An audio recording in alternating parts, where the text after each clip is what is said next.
Welcome to our 5 on 5. We're pleased to be joined by Scott Kelly, Asante Executive VP, as well as Roy Vinyard, Asante President and CEO. Gentlemen, thanks for being here today. Thank you. Certainly. All right, so Roy, let me start with you. You guys now have hospitals in Medford, Grants Pass, and Ashland. How has that helped you better serve the communities?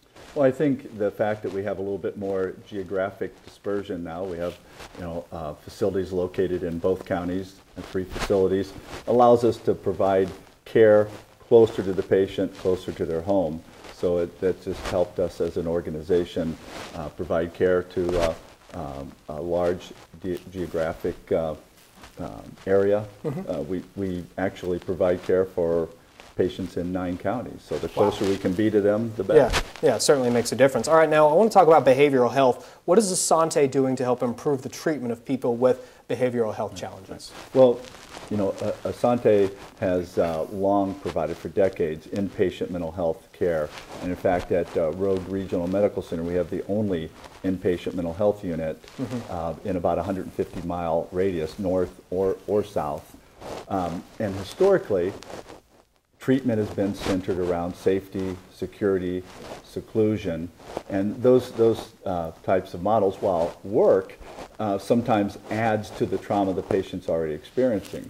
There's a new body of research, primarily conducted by Kaiser Permanente and Centers for Disease Control, that shows a strong relationship between adverse events in childhood, trauma, things like physical, emotional abuse, and later development of behavioral issues as an adult.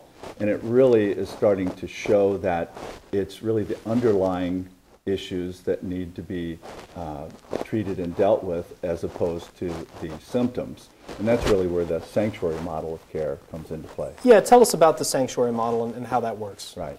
Well, the sanctuary model essentially is an evidence-based, trauma-informed model of care that really works at developing a relationship between the caregiver and the patient.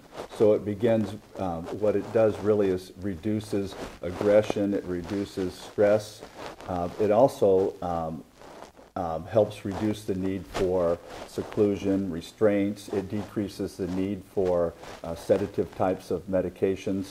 And it really is teaching the staff, the caregiver, to provide compassionate care in a collaborative manner that starts breaking down barriers, both physical and mental, between the caregiver and the patient. We're really excited about what it has to offer. Okay, all right. Now, Scott, why is Asante moving to this model of care? Well, and I think the big thing that Roy talked about is anytime there's new body of research, evidence-based medicine, that's something that we pride ourselves in. And we want to make sure that we're providing the best level of care we can for these patients. And so as this body of work came out going to this trauma-informed, the sanctuary model of care, makes a lot of sense. We know it's going to improve not only the care that we provide the patients, but for the staff as well. All right. Now, what is the process to implement that model? I mean, are you training from the ground up? How does that work? Yeah, we are training from the ground up. So the process is going to be pretty intensive when you look at training. So we're starting our training in March, and it's not just the staff that's on the inpatient behavioral health unit. It's also going to involve the emergency department. We've done an assessment that included all 3 of our hospitals, so they're part of this as well.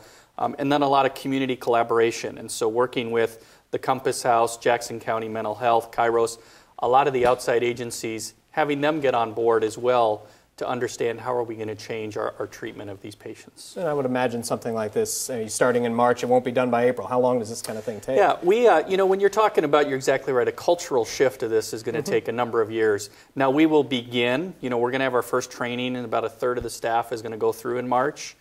So we will start our cultural transformation, and we will start seeing changes in the way we care for patients as early as April. We won't be certified. It takes about 3 years to get certified.